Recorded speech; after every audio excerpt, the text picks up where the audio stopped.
Very excited to be here as always, even though, as usual, the DSS prevented me from entering the courtroom. But I'm a living witness to history. The first time my Nnamdi was abducted from Kenya and brought here, I was in court to warn them that, in fact, I was one of the few people that came here as soon as they did their kangaroo arraignment, that this case is not going anywhere, and that there's no way. It doesn't matter how long it takes. It's going to end up the way it started, as nothing, and it will end up as nothing, because there's nothing that can stand up on nothing. The foundation of this was malice. It was the suppression of a section of Nigerian people, and the violation of the fundamental right of a Nigerian British citizen who was abducted from another country, brought here without due process, and detained indefinitely. Even presented from having open and fair trial, which we have seen all over the time. As a matter of fact, today we already had an altercation with the DSS, preventing people from moving around here.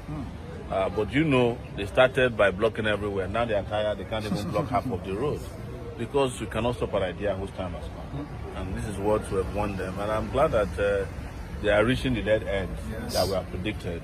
The dead end is that there will be a no case submission. In fact, I would have an issue with the lawyers if I were to be involved, because there's no need to even file a no case submission in a case that never existed in the first place. But you have to do your own legal work. And let me use this opportunity to also appreciate all the lawyers and all the people who have stood in solidarity with Nnamdi Kanu. I said it that if I'm the last person that will stand with him, I'll stand with him. And mine is not political. Yes. In fact, the most unpopular political decision to take in Nigeria is to stand with Nnamdi Kanu. So if you want to win election, you know who to stand with, which is the federal government. Yes. But I'm not doing this to win election. I'm doing it for the freedom of our people everywhere we might find ourselves.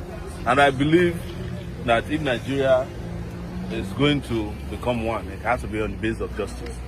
You cannot be suppressing a section just as the right to flourish and think that you can go home to rest. And you have seen it now. Even those people who never believed Nnamdi Kanu a few years ago, they have seen it with what the Fulani herdsmen are doing, killing hundreds of people. They are doing it also in the southeast.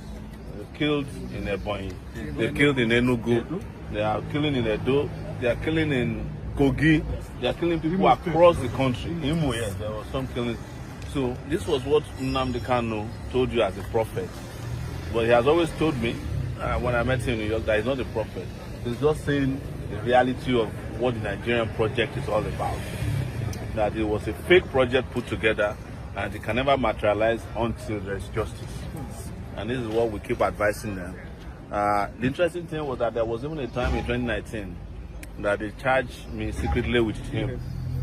I filed a charge here that I connived with him to kill some policemen. So the case never came to trial, and it will never be. So we can't wait to see Nnamdi Kanu rejoin all of us. And I'm very certain that will happen. Sure. It's just a matter of time. Yes. And it doesn't matter how long they do their case, which I never believed in that way. It has come to a situation where everybody has come to the understanding that there was no case, and the case will finally fall apart officially very soon. Thank you guys.